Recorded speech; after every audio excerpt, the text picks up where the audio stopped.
What's up my mates of YouTube? My name is Aussie Marcel, the most luscious locks on YouTube, and in today's video I'm going to be giving my first impressions of a brand new 2022 fragrance, CK1 Eau De Parfum. But first of all, my fragrance of the day, and it is an absolute surprise. When I went to the chemist warehouse today, I did not expect to see this, and I'm like genuinely excited about this. John Varvatos' Dark Rebel.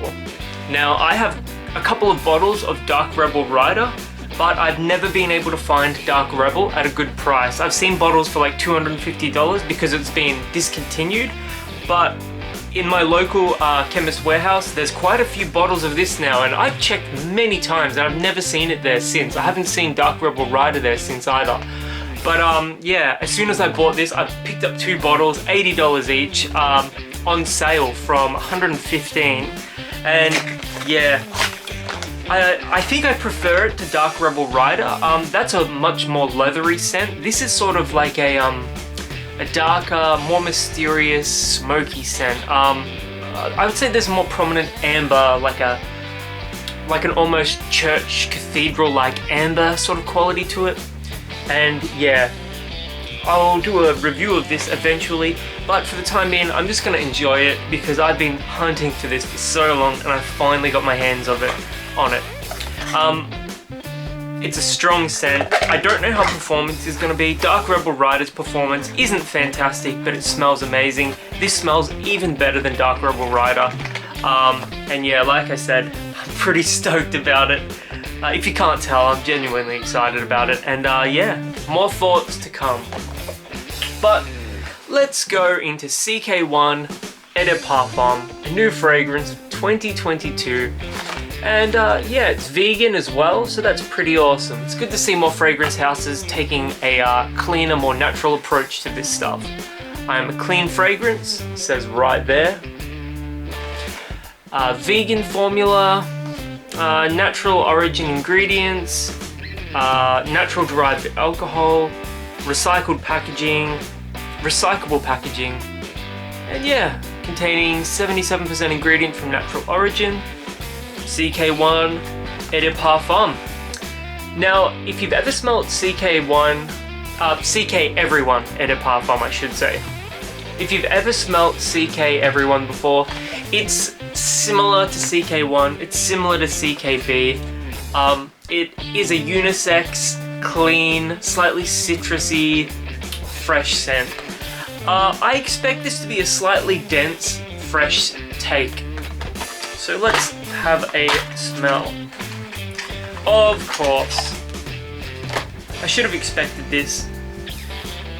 As with most CK fragrances, you've got to put this on yourself. Put that in front of me, so hopefully, there we go, in focus now. Bit of evaporation, or maybe they just haven't filled it all the way. There's like sort of an elasticized band around the bottle. I like the presentation. I'm gonna try not to smell this, so because I don't think you get a full representation of the fragrance just coming straight out of the bottle. You've got to spray it on. There we go. Let's test the atomizer. It's solid for a CK fragrance. One spray.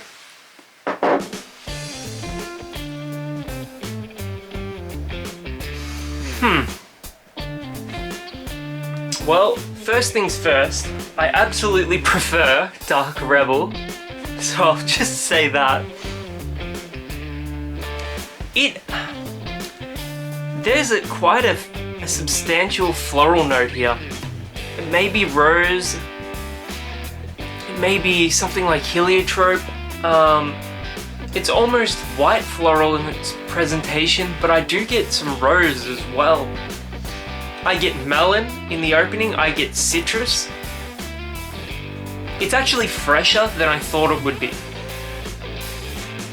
But because it's an Eau De Parfum, there's a slight heaviness to the fragrance as well. It's a more dense, floral, fresh fragrance. It definitely leans more feminine than masculine, at least in the opening.